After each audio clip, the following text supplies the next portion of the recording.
ഹരേ കൃഷ്ണ. സർവം കൃഷ്ണാർപ്പണമസ്തു. എല്ലാ ഭക്തജനങ്ങൾക്കും ശ്രീകൃഷ്ണലീല എന്ന ഈ യൂട്യൂബ് ചാനലിലേക്ക് സുസ്വാഗതം. ഇന്ന് അമാവാസിയും വെള്ളിയാഴ്ചയും വരുന്ന പോക്കുവെള്ളി ദിവസമാണ്. ഭദ്രകാളി പ്രീതി നേടുന്നതിനും ഭദ്രകാളിയെ ഉപാസിക്കുന്നതിനും ഒക്കെ വളരെ വിശേഷപ്പെട്ട ഒരു ദിവസമാണ് അമാവാസിയും വെള്ളിയാഴ്ചയും കൂടി ഒത്തുവരുന്ന ഈ ഒരു ദിവസം എന്ന് പറയുന്നത്. അതുകൊണ്ട് തന്നെ ഇന്നേ ദിവസം ഭദ്രകാളി അമ്മയുടെ അഷ്ടോത്തര ശതനാമ സ്തോത്രമൊക്കെ നമുക്ക് ഈ വീഡിയോയിലൂടെ കേൾക്കാവുന്നതും അറിയാവുന്നവർക്ക് ഏറ്റുചൊല്ലാവുന്നതുമാണ്. ഭദ്രകാളി അമ്മയെക്കുറിച്ച് പറയാനാണെങ്കിൽ ഒരുപാട് കാര്യങ്ങൾ നമുക്ക് പറയാനുണ്ട്. ഭദ്രകാളി യുദ്ധത്തിൻ്റെ ദേവതയായിട്ടാണ് സാധാരണ അറിയപ്പെടാറുള്ളത്. ആദിപരാശക്തിയുടെ ഏറ്റവും ക്രൂരമായ രൂപങ്ങളിലൊന്നാണ് ഭദ്രകാളി എന്ന് വിശ്വസിക്കപ്പെടുന്നുണ്ട്. ഉഗ്രതയുടെയും ധൈര്യത്തിൻ്റെയും പ്രതീകമായും കണക്കാക്കപ്പെടുന്നു. നല്ലവരായ മനുഷ്യരെ തിന്മയിൽ നിന്ന് സംരക്ഷിക്കുകയും ആരാധിക്കുന്നവരുടെ ജീവിതത്തിൽ അമ്മയെ ഭക്തി ആദരപൂർവം ആരാധിക്കുന്നവരുടെ ജീവിതത്തിൽ ഭാഗ്യവും വിജയവും നൽകുകയും ചെയ്യുന്നു. ദാരികാസുരനെ നിഗ്രഹിക്കാൻ ശിവൻ്റെ മൂന്നാം കണ്ണിൽ നിന്നാണ്, അതായത് ശിവഭഗവാന്റെ മൂന്നാം തൃക്കണ്ണിൽ നിന്നാണ് ഭദ്രകാളി അമ്മ ഉടലെടുത്തത് എന്നാണ് വിശ്വസിക്കപ്പെടുന്നത്. ഭദ്രകാളി ദേവിയെ ശ്രീ ഭദ്രകാളിയായും കരിങ്കാളി മൂർത്തി ദേവിയായും കേരളത്തിൽ ആരാധിക്കുന്നു. ഭക്തൻ്റെ വിധി മാറ്റാൻ കഴിവുള്ള ദേവതയായതുകൊണ്ട് തന്നെ തങ്ങളുടെ എല്ലാ സ്വപ്നങ്ങളും സാക്ഷാത്കരിക്കുന്നതിനു വേണ്ടി ഭക്തജനങ്ങൾ ഭദ്രകാളി അമ്മയെ ഉപാസിക്കുന്നു. ചുരുക്കി പറഞ്ഞാൽ അധർമ്മം അനുഷ്ഠിക്കുന്നവർക്ക് ഭദ്രകാളി അമ്മ ഭയങ്കരിയും ക്രൂരയുമാണ്. അവരോട് യാതൊരു വിധത്തിലുള്ള വിട്ടുവീഴ്ചയും ചെയ്യാത്തവളാണ് അമ്മ. എങ്കിൽ ശ്രേഷ്ഠത ഉള്ളവർക്കാണെങ്കിലോ കരുണയുള്ള അമ്മയായാണ് അമ്മ പ്രവർത്തിക്കാറുള്ളത്. അതുകൊണ്ട് തന്നെ അവരുടെ ജീവിതത്തിൽ എന്നും ഉയർച്ചയും യാതൊരു വിധത്തിലുള്ള ഉപദ്രവവും ഉണ്ടാകാതിരിക്കുവാൻ വേണ്ടി അമ്മ നമ്മളെ അത്രത്തോളം സംരക്ഷിച്ചു വരുന്നു. ശ്മശാനത്തിൽ വസിക്കുന്ന ഭഗവതി ആരോഗ്യത്തിൻ്റെ ദേവത കൂടിയാണ്. ക്ഷിപ്രപ്രസാദിയും ഇഷ്ടവരദായിനിയുമായിട്ടുള്ള ഭദ്രകാളി അമ്മ ഭയം, ശത്രുപീഡാരോഗം, ദാരിദ്ര്യം, ദൃഷ്ടിദോഷം, അതുപോലെ തന്നെ മറ്റ് ആഭിചാര ക്രിയകൾ കൊണ്ട് നമുക്കുണ്ടാവുന്ന ബുദ്ധിമുട്ടുകളും പ്രയാസങ്ങളും എന്നിവയിൽ നിന്നെല്ലാം തൻ്റെ ഭക്തരെ വളരെ ശ്രദ്ധയോടുകൂടി രക്ഷിക്കുന്നവളാണ് എന്നാണ് നമ്മുടെ എല്ലാ ഭക്തജനങ്ങളുടെയും പരിപൂർണമായിട്ടുള്ള വിശ്വാസം. വേദങ്ങളിൽ പഞ്ചഭൂതങ്ങളിൽപ്പെട്ട അഗ്നിയോടാണ് ദേവിയെ അല്ലെങ്കിൽ കാളിയെ ഉപമിച്ചിരിക്കുന്നത്. ശത്രുദോഷവും ബാധാദോഷവും അകറ്റുന്ന വാത്സല്യനിധിയായിട്ടുള്ള ഭദ്രകാളി അമ്മ ആശ്രയിക്കുന്ന ആരെയും ഉപേക്ഷിക്കാറില്ല. അതുകൊണ്ട് തന്നെ രോഗക്ലേശങ്ങളും മാറാവ്യാധികളുമൊക്കെ വേട്ടയാടപ്പെടുന്ന സമയത്ത് നമുക്ക് ആരാധിക്കാനും ഉപാസിക്കുവാനും പറ്റിയ അത്യുഗ്രമൂർത്തിയാണ് ശ്രീ ഭദ്രകാളി അമ്മ. ചൊവ്വാദോഷം അനുഭവിക്കുന്നവർക്കും അതുപോലെ തന്നെ ശനിദോഷം, കണ്ടകശനി ദോഷം അനുഭവിക്കുന്നവർക്കൊക്കെ ഭദ്രകാളിയെ ഭജിച്ചിട്ടുണ്ടെങ്കിൽ ദുരിതങ്ങളൊക്കെ അകന്ന് ഭാഗ്യാനുഭവങ്ങൾ വർദ്ധിക്കുമെന്നാണ് പറയപ്പെടുന്നത്. ഭദ്രകാളി ഭജനത്തിനും ഭദ്രകാളി ക്ഷേത്ര ദർശനത്തിനും ഏറ്റവും നല്ല ദിവസം എന്ന് പറയുന്നത് ചൊവ്വാഴ്ചയും വെള്ളിയാഴ്ചയുമാണ്. നമുക്ക് അമ്മയോട് എന്തു വേണമെങ്കിലും അപേക്ഷിക്കാവുന്നതാണ്, പക്ഷേ ആജ്ഞാപിക്കരുതെന്ന് മാത്രം. ഭദ്രകാളി അമ്മയെ ആരാധിക്കുന്നവർ എല്ലാവരോടും ആദരവോടെ പെരുമാറണമെന്നും ദേവി നിഷ്കർഷിക്കുന്നുണ്ട്.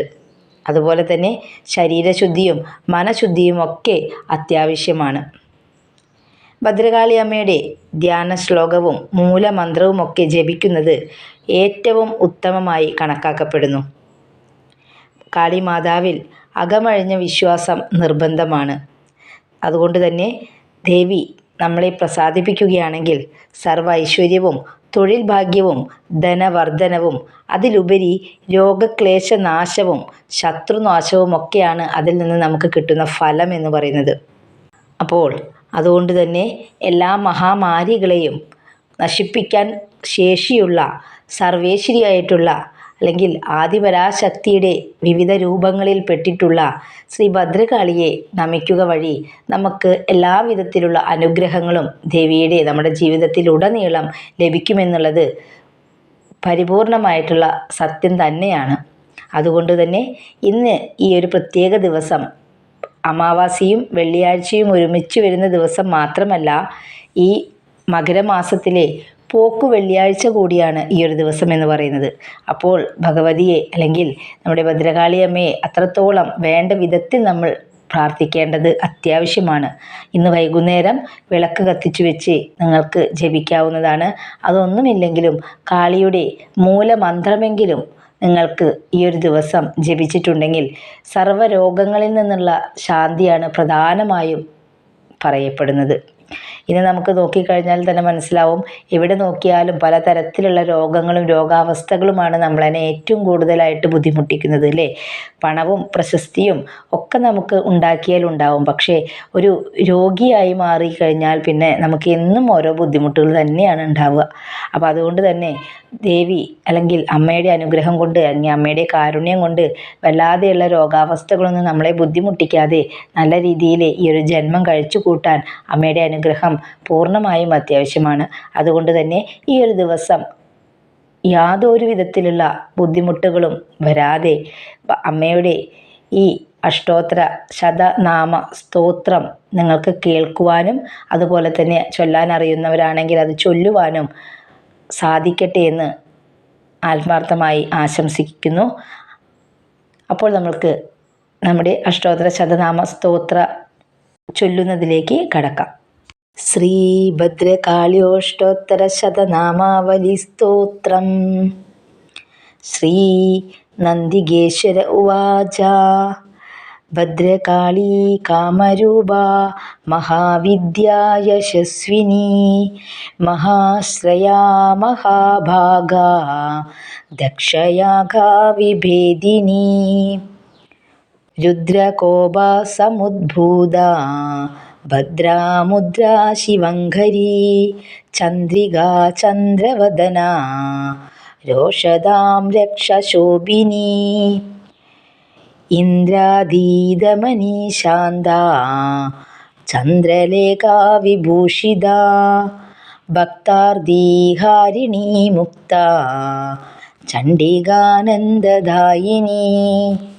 സൗധാമിനി സുധാമൂർത്തി ദിവ്യാലങ്കാരഭൂഷിതാ സുവാസിനി സുനാസാ ച ത്രികാലജ്ഞാ ദുരന്തരാ സർവജ്ഞാ സർവലോകേശി ദേവയോനിരയോനിജാ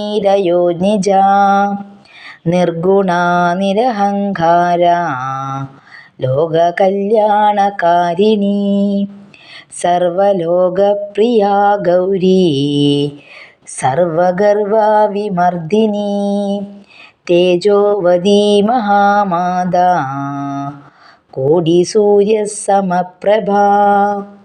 വീരഭദ്രാകൃതാനന്ദാ ഭോഗിനി വീരസേവിതാ നാരദാദിമുനിസ്തുത്യാ നിത്യാ സത്യാ തപസ്വിനി ജ്ഞാനരൂപാ കലാതീതാ ഭക്താഭീഷ്ടഫലപ്രദാ കൈലാസനിലയാ ശുഭ്രാ ക്ഷമാ ശ്രീ സർവമംഗലാ സിദ്ധവിദ്യേ മഹാശക്തി കാമിനി പത്മലോചനാ ദേവപ്രിയാ ദൈത്യഹന്ത്രി ദക്ഷഗർവാപഹാരിണി ശിവശാസനകർत्री ച ശൈവാനന്ദ വിധായിനി ഭവപാശഹനിഹന്ത്രി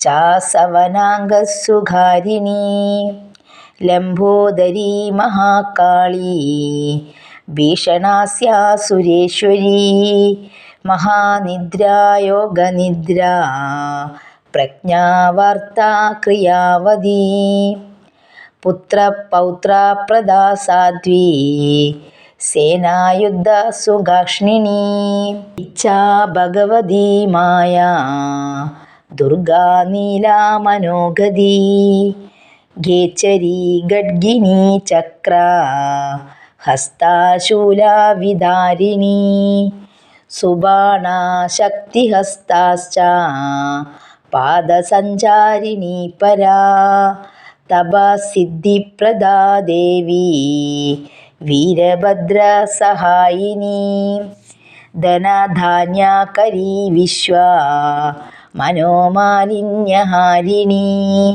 സുനക്ഷത്രോദ്ഭവത്കാരി വംശവൃദ്ധിപ്രദായിനി ബ്രഹ്മാദിസുരസംസേവ്യോ ശാങ്കരീ പ്രിയഭാഷിണി ഭൂതപ്രേതപിശാചാദി ഹാരിണി സുമനസ്വിനി പുണ്യക്ഷേത്രകൃതാവാസാ പ്രത്യക്ഷ പരമേശ്വരി ഏവം നാംനാം ഭദ്രകാള്യ ശതമഷ്ടോത്തരം വിദു പുണ്യം യശോ ദീർഘമായു പുത്രപൗത്രം ധനം ബഹു ദദാതി ദേവി തസ്യാശു യപ്പടേത് സ്വോത്രദുത്തമം ഭൗമവാരേ ഭൃഗൗശ്ചൈവ പൗർണമാസ്യ വിശേഷധാ പ്രാതസ്തന്വാ നിത്യകർമ്മ വിദായ ച സുഭക്തിമാൻ വീരഭദ്രാലയ ഭദ്രയാം സംഭൂജ്യം സുരസേവിതാം പഠേത് സ്തോത്രമിദം ദിവ്യം നാനാഭോഗപ്രദം ശുഭം അഭീഷ്ടസിദ്ധിം പ്രാപ്നോതി ശീഘ്രം വിദ്വാൻ പരന്തപഃ അഥവാ സ്വഗൃഹേ വീരഭദ്ര പത്നി സമർച്ചയേത് സ്തോത്രേണാനേന വിധിവത് സർവാൻ കാമാനവാപ്നുയാത് രോഗാ നശ്യന്തി തസ്യാശു യോഗസിദ്ധിം ച വിന്ധ്യതി സനദത്കുമാരഭക്താനാമിദം സ്തോത്രം പ്രബോധയ രഹസ്യം സാരഭൂതം ച സർവജ്ഞഃ സംഭവിഷ്യസി. ഇതി ശ്രീ ഭദ്രകാളി അഷ്ടോത്തരശതനാമസ്തോത്രം സമ്പൂർണം. ഹരി ഓം.